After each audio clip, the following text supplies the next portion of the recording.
YouTube, what's good, man? It's your boy Jason. We're back for another NBA game day breakdown. We have two games today in the playoffs. One starts really early, man, 3:30 p.m. Eastern time. My New York Knicks against the Celtics, and then the late night game, Minnesota Timberwolves at the Golden State Warriors. Let's talk about it. Let's smoke the books. The lock talk. All right, man. Let's get into it, man. I want to start talking about these games, especially the first one right here.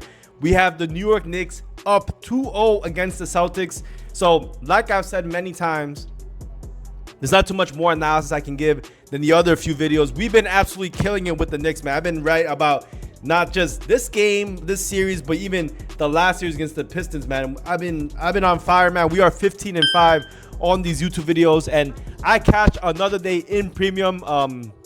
I had the first half for the Cavs blowout winner. You were taking the full game. You also won. I skipped that OKC game. Like I said, man, the Nuggets, for some reason, even though on paper I think the Thunder are a much better team, they just played them tight, man, and they won outright last night.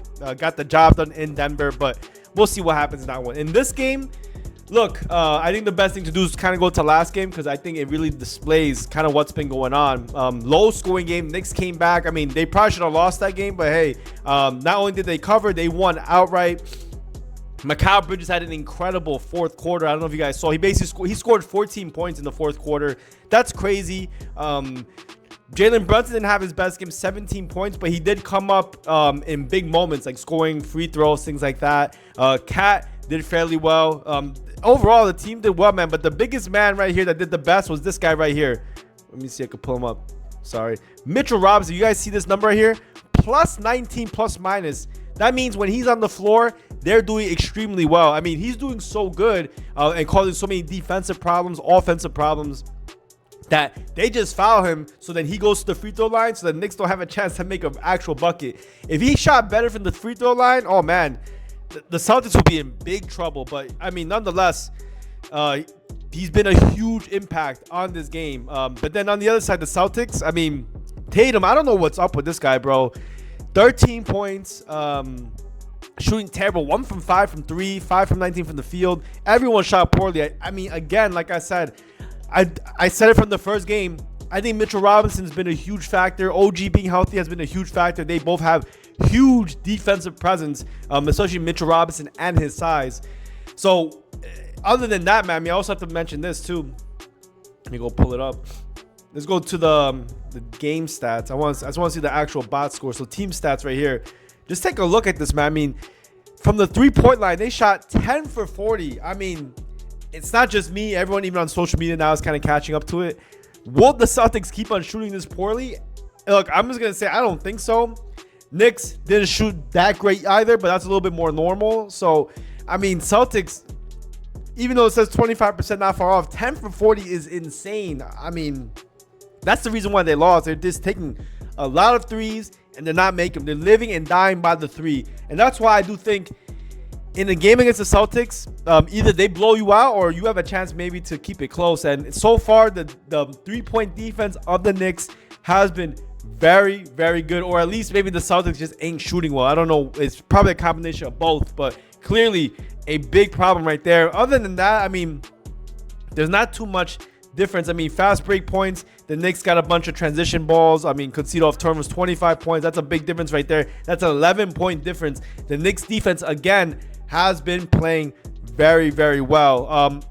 Other than that, man, I mean, turnovers, fouls were fairly similar. So the Knicks just, I mean, played better at the end, man. If you take a look at the score right here, let's look at this. They were getting crushed. And then at the very end, 13 points, bro, difference in the fourth quarter. That's incredible. I mean, if you're a Boston Celtics fan, you're in the gutter right now. I mean, you're feeling absolutely sick because you thought it was going to be easy, and it definitely has not been. In terms of injuries, Sam Hauser's a game-time decision. I mean, he's not obviously a game shifter, but he is important, man. He provides offensive threat. He's a little bit bigger body. He's important. I mean, he definitely can make somewhat of a difference, but not enough, in my opinion, to move the line. Right now, we see the line +6 for the New York Knicks at home. It's a big spread. I mean, it was 5 earlier, I believe. It supposedly got as high to 6.5. Let's see if we can find a 6.5 anywhere. Let's see, 6.5. You get a 6.5 on PrizePicks. If you guys do want to get on PrizePicks, it's a new book. It's available in 40 different states. They have the best lines. Just take a look. Plus 6.5, minus 110 on PrizePicks, minus 120 everywhere else. So I do think if you didn't want to back the Knicks, that's the best way. Obviously, you want to back the Celtics, go get a 5.5 somewhere else. But hey, there's a possible middling if you want to do that, because you want to do 5.5. Let's see. I'm not saying there's a pick, but I'm just gonna try to display it to you guys. You want to do 5.5? You could do 5.5 for the Celtics, maybe somewhere else at FanDuel minus 116, minus 115. So looks like the prevailing line is 6 right now across most books. So go take a shot, whatever side you want. For me, this is what I would do. Obviously, right? Like until the Knicks prove me wrong, or at least until I honestly think this game should be a 5-point game. So where the line was originally 5.5, 5 was where I had it. I'm getting out a point of value, in my opinion, for the Knicks at home. I would love to get 7. If somehow this line can move to 7, then I would like it even more. But I think might be too. This game has played very closely. Maybe not in the beginning, right? Maybe not in the first and second quarter. But look, this is why you also have to watch games. Like, I like to use the numbers, but then I like to use some of my own analysis. That's why I call it the art of it comes in. There's something off with this Celtics team, man. I don't know if like Tatum's hand injury has been really affecting him. Jaylen Brown's looked to be 100%. I mean, the physicality of the Knicks, the intensiveness. I think now they're getting a lot of momentum.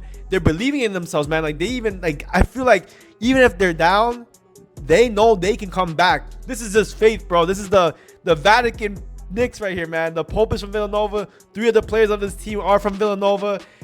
Hey, now they're back in the Garden. I mean, maybe the Knicks don't win, but I do think this game will play close again, just like all these other games. Maybe not in the entire game, but I think when push comes to shove, this will be a 1-possession game. I think this game is, like I said, I have the number at 5 for the Knicks at home. Getting 6.5, I think there's a ton of value. Go get it on PrizePicks. If you want a link to get a $200 match, I'll put it down in the pinned comment down below. Go grab it there. I like the Knicks plus 6.5. That's going to be my first play on the board. But now let's go into the second pick. But before I go into the second pick, guys, if you've been enjoying this type of content, please help me out and hit that subscribe button. Leave a number 8 down below. Lets me know you guys have been watching this from beginning to now this point. And now I'm going to talk about the second game on the board, which is the one everyone wants, man, right here. The Minnesota Timberwolves against the Golden State Warriors. And this one is very interesting because, I mean, look, like I said, now the videos can't be too much different. I mean, it's basically the same thing, but Steph Curry is still out. Other than that, there's no other injuries. I gave out the Timberwolves in my premium last time. First half, it was a blowout winner. Looks like a lot of people are all over the Timberwolves at the minus 5.5. And I mean, let me pull it up. If you want to back the Timberwolves right now, it looks like you get plus 100 on 5 on PrizePicks. Again, I'm not here just touting PrizePicks. It's just the numbers, but let's look at this. Plus 100 here, minus 110 everywhere else. I'm gonna have to probably put this on like but this is just the proof, man. Go get on PrizePicks. Use my link down below. If you use my link and use code LOCKTALK, I'll give you guys also a week free in my premium. So definitely go check it out, man. But again, man, this game is gonna be tough. I mean, the Golden State Warriors got completely blown out. Let me see if I can pull up the game. Let's see, May. Is it when they play? Oh no, oops. This is May 8th. Let's see right here. Let's go to the box score of this game.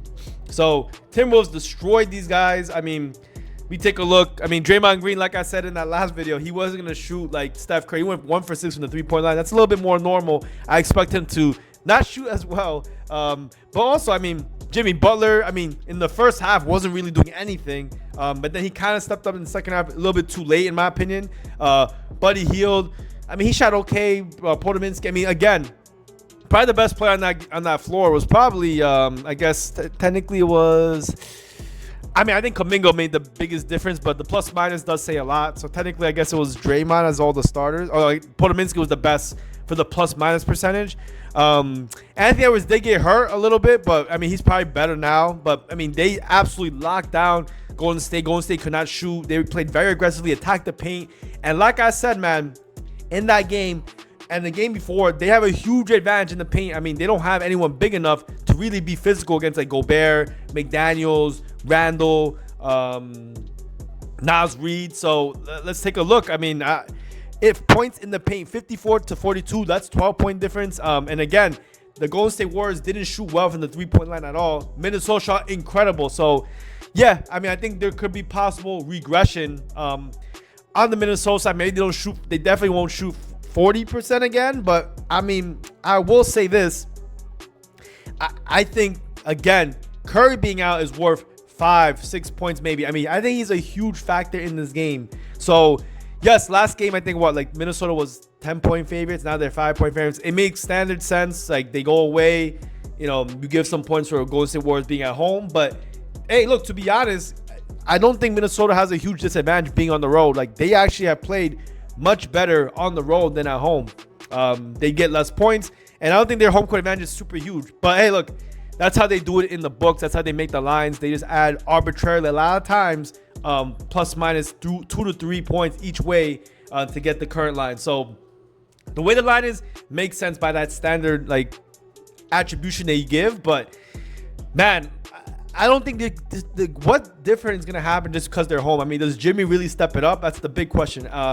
He can, man, but I don't think he can do it alone. He doesn't have anyone else. Like, the reason why the Golden State Warriors didn't do as well before Jimmy came was because Steph Curry was really everything. I mean, he needed someone else. And they lost Steph Curry. They have someone else who's Jimmy, but Jimmy's not at Steph's level. Steph is really everything to this team. And I think he means a lot, man. And, yeah, look, the public's all over the Minnesota Timberwolves, but it does not matter. Let's take a look. Everyone looks to be on the Timberwolves, man. Every single dollar is on the Timberwolves. But I don't know, man. It's hard for me to back this Golden State Warriors team, bro. I mean, I just don't expect them to have any offense, right? And Minnesota's defense is still very good, even if Curry was there. Let's take a look, right? Overall, right, in terms of covering, Minnesota, let's see, on the 2024 season was 50%. But look at home, 43, away, 55%. Again, it's because they're getting less points. They have to lay less points when on the road. At home makes total sense. Away, Golden State did much better. At home, let's see, at home at this past year, 42%. Doesn't mean this is why you should back the Timberwolves. It's just something interesting I like to put out. That's just been how they performed in the season. You want to back Minnesota in spots typically where they're getting less points on the road, because at home laying a lot of points for some reason has not been good. This has not been able to hold large leads. But I think this line is pretty fair. I actually would say Minnesota should be a 6-point favorite. That's where I got it at. I think Minnesota, without Curry, man, if Curry was playing, it's a lot different. I think Curry playing, this game is more like a 2-point game in favor of the Timberwolves. I really think Curry is worth that much to this team. And like I said, man, I kind of have to go with the Timberwolves. Let's see if there's another line you can get on PrizePicks somewhere. Let's see. Okay. So we can get a flat 5 on PrizePicks at minus 110 basically. So I would take the -5, get the 5 flat on PrizePicks. Again, I'll put in the pink comment down below. Listen to me, guys. Get these better lines. If you want to bet this line somewhere else, looks like it doesn't even exist. So get it there. If you want to even, I mean, I don't like buying points. So I'm just giving you guys the option. If you want to go to 4.5, it's -120. That's not bad because you get past that key number of 5 to 7. That range is where it gets kind of dangerous with laying with the favorite. But I do imagine, look, I think the Warriors offense probably will step it up. I think they're going to use Kuminga more in this game if they're smart, in my opinion. But not only that, I don't think Timberwolves will shoot from the 3-point line at a 40% clip again. But at the same time, I just don't know. I can't be confident to say the Golden State Warriors will have an offensive boost just because of Kuminga. I think, the Timberwolves know they can beat these guys, especially without Steph, the biggest threat, man. I mean, they don't have to double team as many guys anymore. And they can definitely use their size, physicality to out-rebound this team, make points, easy points in the paint, and obviously make shots difficult. So I'm not gonna try to tell you guys to do this, but I'll say get 5 on PrizePicks. I think there's huge value with this one. I mean, even right here, you can see some of the EV you're getting by going on PrizePicks. So get a -5. Timberwolves is gonna be my last pick and final pick for the video. But guys, thank you so much for tapping in. If you've been enjoying this content, man, please put a thumbs up. And I'll see you guys in the next one, man. Good luck.